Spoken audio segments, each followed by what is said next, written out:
All right, kids, welcome back to 396 Guitars.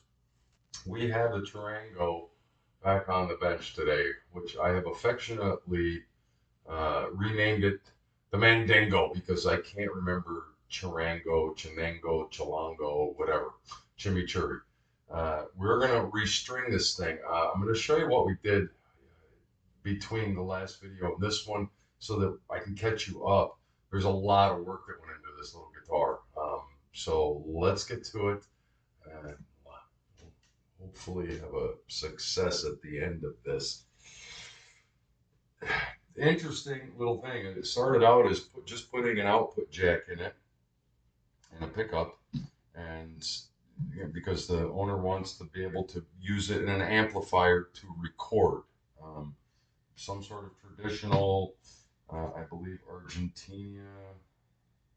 Is it? Yeah, Argentina. Um, it's after I got that part done, I go, okay, it's time to restring it. And then I started looking at the frets, and they were in horrendous condition. They were completely covered with clear coat, not to mention underneath the clear coat, green, uh, all kinds of, mold and what have you, tarnish seeped into it.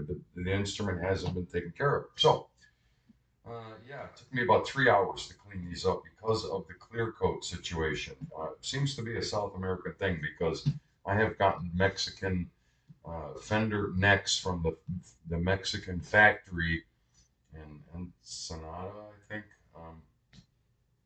and they clear coat the necks and they clear coat right over the frets willy nilly.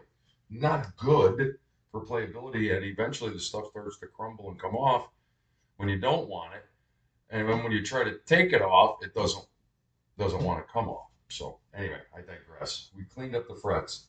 No reason to do the board because yeah, it's got clear coat on it. It doesn't look like it, but it does. Some sort of clear coat. So to the process for stringing, there are no balls on either end of the strings. There's 10 of them for each note, two for each note. You have to push it through the bridge, pull it out of the sound hole, tie a ball to one end in a knot, thusly, and I've seen ukuleles with the same sort of system on them. It's not completely new to me. It's a majorly pain in the ass, and I'm not even going to try to hide it. It is a major pain in the butt, and you have to tie a secure nut because, yeah, it's going to have string tension on it. You don't want that knot coming undone down there. Can you just tie a knot so that it doesn't pull through? Yeah, you could do that, but it came with all these nice little beads that you're supposed to put in there. That's the way it is. There's 10 strings. There was only 9 of the strings had the nice little beads on them, and only 8 of them match. So somebody lost one, put that one on there, and then they didn't come up with the other idea of, what do I do? They just tied a big fat knot on one of them. So what I did was I took a spare throwaway guitar string. I think it was a 10 gauge, and I cut the ball end off and used that. So here's the hairy part. You have to do this process and have all of the strings hanging off the back of the instrument before you can start to string it because this is the only access point. And I'm going to show you just how much fun it is to get that string through there, right? To get that string through there and orient. Now, I found that if you put at least a little bit of a bend in it, once it goes through the hole and keep the loop kind of oriented that way, and you have to get it over here to where it pokes out to where you can see it in the sound hole or close to it, and then reach in, get a hold of it. Then it's the next step is to put one of these neat little balls on there. Yeah, love my job today because this is going to take me forever. It's going to take me forever. And I have learned through experience with ukuleles not to cut that little extra off because if you do, it tends to want to, once you tension it, you got that in there, the ball is on it. Now it can't come back through the bridge. That's 2 of them done. I am not going to make you suffer through all of this. I'm going to do the other 8, 2, 4, 6, 8, and be right back. So we have all of the strings fished through, ball end knotted on the inside of the instrument in the sound cavity. And I'm gonna try to illustrate the first 2 strings, how we get them wrapped up here. Now it's very similar to a classical guitar, say. There's 2 slots in the nut for each note. Some of them are the same thickness, some of them are a small and a large, small and a large. If it's a small one, that must always go in the first slot. But these 2 first ones are a G, and what you do is you, just like a classical guitar, you fish it through, make sure you leave enough, come back up.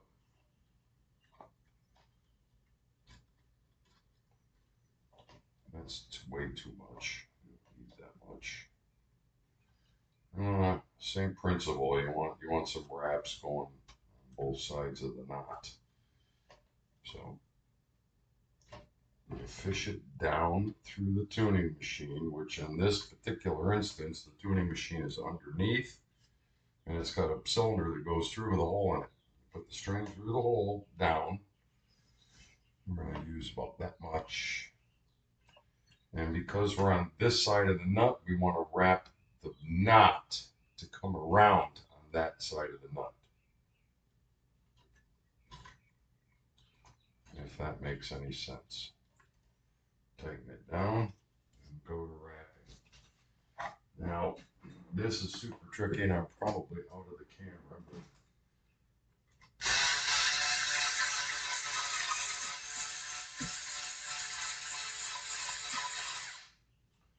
The first one has to grab that tang that's hanging there. And don't let that tang get wrapped around there too.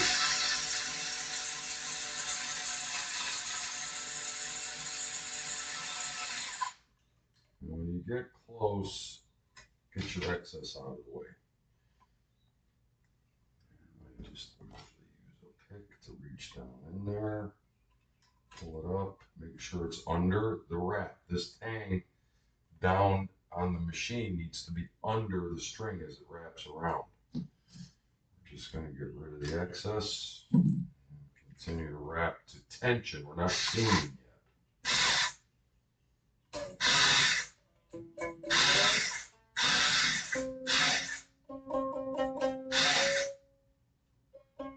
Just to get some tension on it. We'll tune everything up later. I'm going to do the next one, which is the one right next to it. And that goes in the nut slot right next to it and to the next machine. Same process. Through the hole, down, up. And because we're on this side of the nut, we want the knot to be on that side and the wraps to be on this side of the hole. If that makes any sense. It's difficult to illustrate this. This is basically the same procedure that I would use on a classical guitar that has the same kind of tuning machines. Yeah.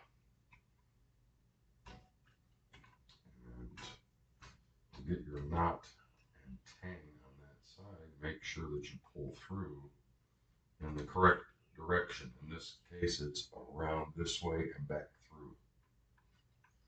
And as you work your way up, that's going to change. as you move closer and closer to the center of the nut, the string nut, you want to put your knot on the other side and have your wraps closer to the inside, the middle of the headstock, not on the outside.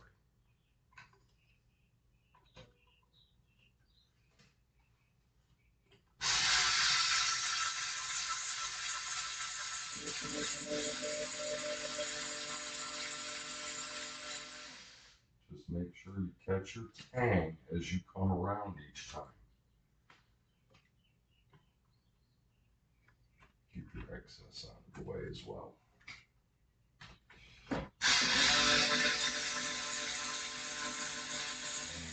Close. Let's just cut off some of the excess. As we know, we're only going to go around maybe 2 or 3 more revolutions, so we only need about that much left on there. And if all goes according to plan,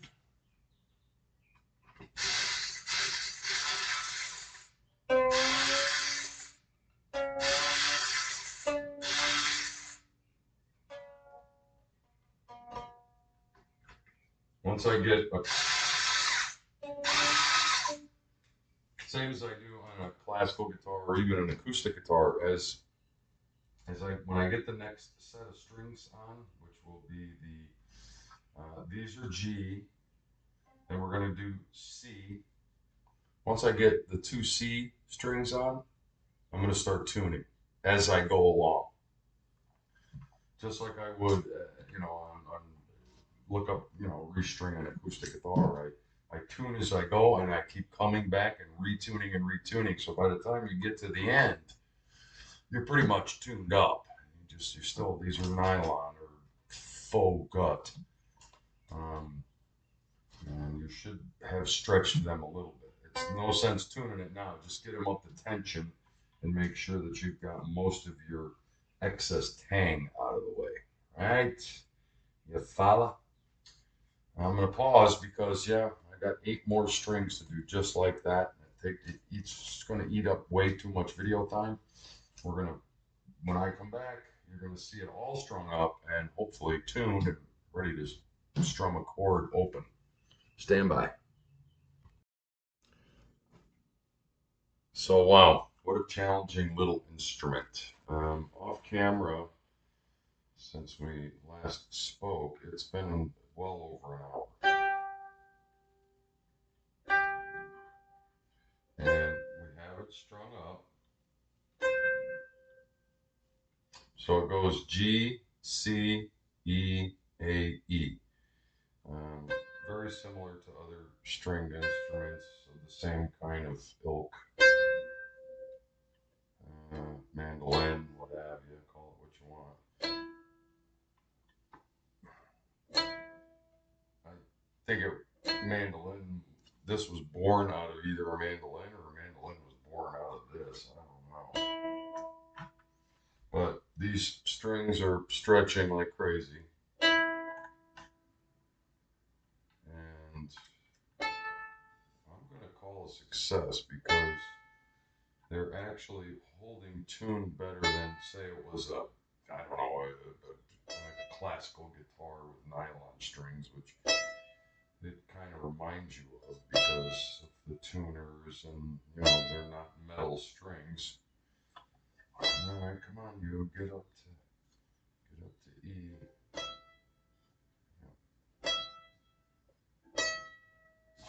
That's the one right there. It was making not quite there.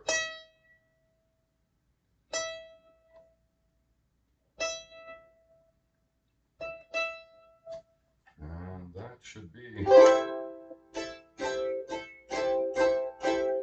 And I still have to cut a lot of the extra garbage off of here. But of course, this little guy's got to settle overnight. But the main thing that we want to do is what we started with, which was putting in a pickup and an output jack. And guess what? I know that's super friggin' loud. Let me turn it down.